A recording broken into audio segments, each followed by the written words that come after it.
I used to be someone who shied away from social interactions, always preferring solitude. But when I met Daniel, I thought I had found true happiness. He changed me, made me feel seen, wanted. I believed I had finally found the person who would fill the emptiness in my heart. Yet after we got married, Daniel changed. The man who once showered me with affection became someone I could barely recognize. At first, it was just harsh words and dismissive glances. Then, the yelling started. Soon after, it escalated to shoving. The final blow? He kicked me while I was sick in bed. This is not the man I married. Love has turned into fear. And now, I find myself trapped, terrified to leave, yet equally terrified to stay. My name is Scarlett, and I am 29 years old. I've been married to Daniel for 2 years, and I am a housewife. My life has been shaped by loss. I lost my parents at a young age, and the grandmother who raised me passed away when I was still in high school. After she was gone, I convinced myself that loneliness was my fate. I built walls around myself, avoiding close relationships because losing people hurt too much. For years, I lived in my own world, never letting anyone in. I never had a boyfriend, never had close friends. I was simply existing. Until Daniel came along. Daniel was different. He saw me when no one else did. A rather gloomy, closed-off person like me. I never understood why he took an interest. But he was persistent.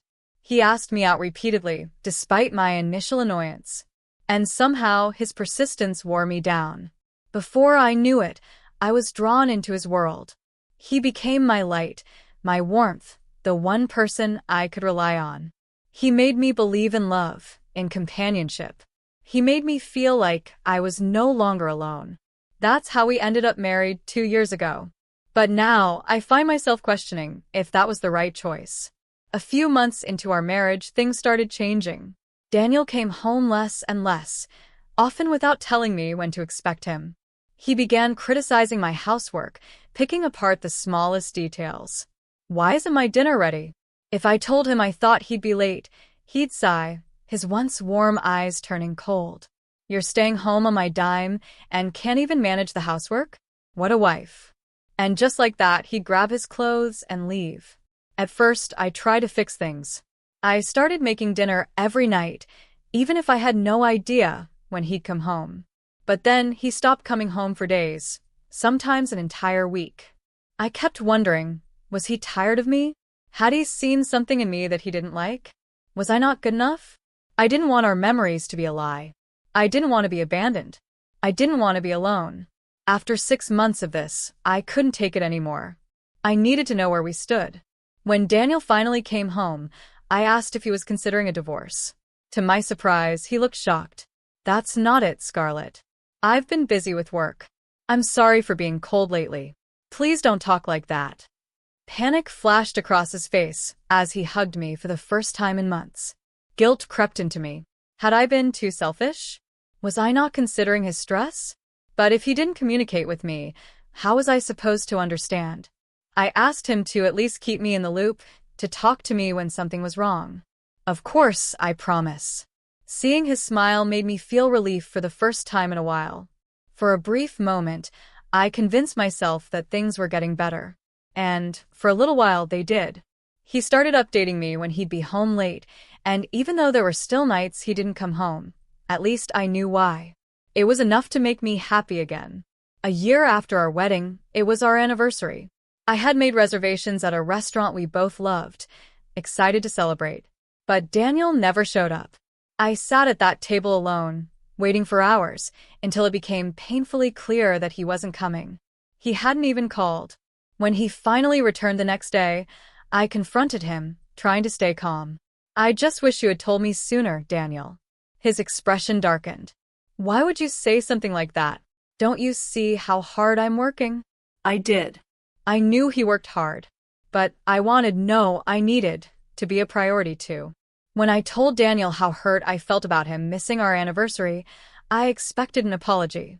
Instead, he knocked the food off the table, the dish shattering into pieces. The loud crash echoed in the room, but his next words hurt even more. You're so selfish. Are you sure you're not just after my money? I was stunned. Money? I had never once cared about his wealth. Daniel's mother, Olivia, had founded her own company, and Daniel, along with his brother, worked there. Everyone assumed he was the future CEO, and he often warned me that gold diggers had pursued him in the past. "The only one who really loves me is Scarlett," he once told me, smiling. That moment felt so distant now. I tried to reassure him. "I've never thought about your family's wealth, Daniel. I love you for you." But he just looked at me, his eyes filled with disbelief. "Then get a job. You've got too much free time if you have the energy to complain about me. If you really loved me, you'd do it." Would getting a job really fix this? Would it make him see me differently? I hesitated, but in the end I nodded.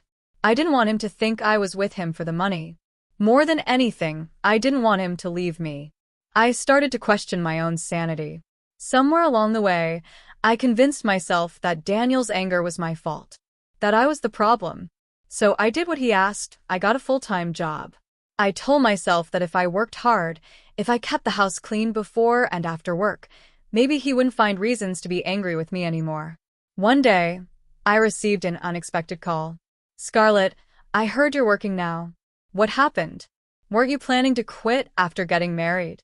It was Olivia, my mother-in-law. I forced a smile, even though she couldn't see it. "I just have some extra time, so I figured I'd work a little." Olivia had always been kind to me. From the moment we met, she treated me warmly, unlike many wealthy in-laws you hear about. Even though she was a busy CEO, she still checked in on me from time to time. I vividly remembered the time we went shopping right after my wedding. She had looked at me with such affection, almost like a dream had come true. It wasn't until later that I learned why. Daniel once had a sister, but she had tragically passed away. Maybe that's why Olivia was so caring toward me. "Reach out if you're ever in trouble," she once told me, her voice gentle. Her kindness almost brought me to tears. I never knew my parents, but I wondered, was this what it felt like to have a mother? Thinking about it warmed my heart, but at the same time, I didn't want to trouble Olivia. Supporting Daniel was my role as his wife. That was my responsibility, wasn't it? But responsibility didn't make things easier. Ever since I started working, Daniel had stopped handing me money. We were managing financially, but I couldn't shake the feeling that something wasn't right. Nothing had changed. No matter how much I tried to adjust, to meet his expectations, it was never enough. Maybe something needed to change. One night, Daniel finally came home after being gone for a long time. His first words weren't a greeting. "Did you say anything to Mom?" I told him about Olivia's call, reassuring him that I hadn't said anything about our problems. At first, he looked tense, but then his expression softened into relief. "That's my wife. Make sure to tell Mom we're getting along just fine, okay?" I hesitated before speaking. "Daniel, are we really doing as well as you think?" His response was instant. "I can focus on becoming CEO because you handle things so well, Scarlett. Once I'm in that position, I'll give you the lavish life you deserve." My heart sank. That's not what I wanted. I never wanted to be a CEO's wife, Daniel. I just wanted to build a happy home with you. That would have been enough for me. Before I could even process what was happening, a sharp sting spread across my cheek. Daniel had slapped me. I stared at him, stunned. "How dare you say that when I'm working so hard? I married you, so just listen to me." Tears welled up in my eyes, but even my crying seemed to enrage him. He scoffed and turned away. "Wake me up when dinner's ready." And just like that, he stormed off to the bedroom. That night, I made dinner while tears streamed down my face. The food had no taste. I sat across from Daniel in silence, swallowing each bite like it was glass. After that night, things spiraled even further. Daniel started coming home more often. Perhaps Olivia had said something to him, but he was cold as ice. It felt like I was living with a stranger. The more I thought about it, the more I realized the truth. I wasn't happy. I wasn't safe. And for the first time, I thought about leaving him. Would Daniel even agree to a divorce? I didn't know. And worse, what if he hit me again? Since that night, Daniel's abuse had escalated in subtle yet painful ways. He no longer needed to raise his voice to make me flinch. A poke to my ribs, a light kick when I was in his way. It was enough to make my body tense with fear every time he moved too fast. His moods were unpredictable. Some days, he acted as if nothing had changed, but other times, he would snap over the smallest things.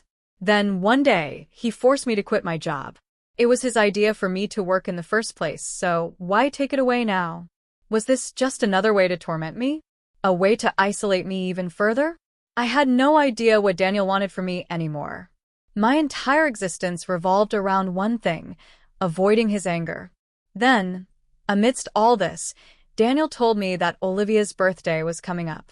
There'll be a lot of people there, so don't embarrass me. Get your hair done, and wear something appropriate. Despite everything, I looked forward to the party. Seeing Olivia would give me some strength to push through the days. But fate had other plans. On the morning of the party, I woke up burning with a fever. I could barely move. My body ached, and my head was heavy with exhaustion. I checked the thermometer, 103 degrees Fahrenheit, and it felt like it was rising. I can't go to your parents' house, Daniel. I have a fever. His response was immediate and cruel. How could you get sick at a time like this? You're useless. I barely had the energy to react, but I still found myself apologizing over and over. It didn't matter. Daniel ripped the comforter off me and started kicking me, his foot landing on my legs, my side, anywhere he could reach. I'm going ahead. Get up and get ready. You're still coming. And with that, he stormed out of the house, leaving me shaking in bed. If I didn't go, who knew what he'd do to me next? Desperate, I forced myself up. My body was sluggish, my head foggy, but I went through the motions. I put on makeup, brushed my hair, and pulled on a dress. Every movement was slow, exhausting. Before I knew it, an hour had passed. Then my phone rang. What the hell, Scarlett? Where are you? Get it together, and come to the celebration now. Are you trying to embarrass me? I swallowed back tears and called a taxi. My body screamed in protest as I dragged myself inside. Just get through this, I whispered to myself. Just show up, and he won't have another reason to be angry. But when I finally arrived at Olivia's house, I felt the weight of every guest stare. People looked at me with wide eyes, whispering among themselves. Scarlett, what are you wearing? Even Olivia's warm expression faltered. Her lips pressed into a thin line as she took in my appearance. I turned my head, catching my reflection in the large, full-length mirror by the entrance. And I finally saw what everyone else did. My makeup, meant to hide my pale, feverish skin, was smudged and uneven. My hair was a mess, barely brushed, and my dress hung loosely on my exhausted frame. The word disheveled would be an understatement. I looked like a woman barely holding herself together. I'm sorry, Olivia, I murmured, bowing my head. She let out a sigh of disbelief. And then, her next words shattered everything.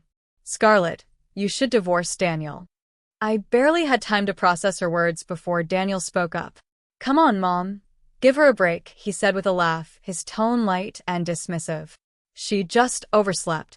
She didn't even remember it was your birthday. I felt the blood drain from my face. He was throwing me under the bus. Again. I clenched my fists, preparing for more humiliation. But before I could respond, a loud smack echoed through the room. Everyone gasped. I looked up in shock. Olivia had slapped Daniel. Daniel reeled back, his hand flying to his cheek, his face frozen in disbelief. Mom, he muttered, his voice barely above a whisper. Olivia's eyes burned with fury. Daniel, she said coldly, did you force Scarlett to come here even though she's clearly unwell? Is that how a husband should treat his wife? Daniel gritted his teeth. She's fine. She's just being dramatic. Another smack. The other cheek this time. Daniel stumbled, his expression now a mix of shock and anger. I have evidence that you're having an affair, Olivia said, her voice cutting through the silence. Daniel froze. The entire room fell deathly quiet. Olivia crossed her arms, her gaze unwavering. Shall we talk about it? Olivia led Daniel into her study. Meanwhile, Andrew, my brother-in-law, gently guided me to the guest room to rest. Whether it was the exhaustion or the medicine kicking in, I wasn't sure, but the moment my head hit the pillow, I drifted into a deep sleep. When I woke up, the sky outside had darkened. I slowly made my way to the living room, where Daniel sat in submission, his head lowered. Olivia stood before him, arms crossed, looking exasperated. As soon as she saw me, she sighed and began to explain. "Scarlett, Daniel has been dating someone since before your marriage." My breath hitched. "He planned to marry her," she continued, "but there was a problem. His ex had kleptomania. She even stole from me when she visited our home." I stared at her in shock. Naturally, I banned her from the house and made it clear that if Daniel married her, we would cut off all financial support. My heart pounded as she spoke. "That's why Daniel chose you." I turned to look at him, but he wouldn't meet my gaze. "He thought you looked like his late sister and assumed I would like you because of it. He figured that if I approved of you, he'd stay in my good graces." I felt sick. "But that's not all," Olivia added. "I suspect he also saw your quiet, docile nature as something he could easily manipulate." I felt a strange sense of calm wash over me. Everything made sense now. Daniel never loved me. From the very beginning, I was just a tool for him to stay in Olivia's favor. Surprisingly, I didn't feel as heartbroken as I expected. Instead, I felt relieved. Because deep down, I already knew I should have left him a long time ago. I turned to Olivia, my voice steady. "I'm leaving him." She nodded. "Daniel," she said coldly, "you'd better pay the alimony properly. Sign these divorce papers and this pledge."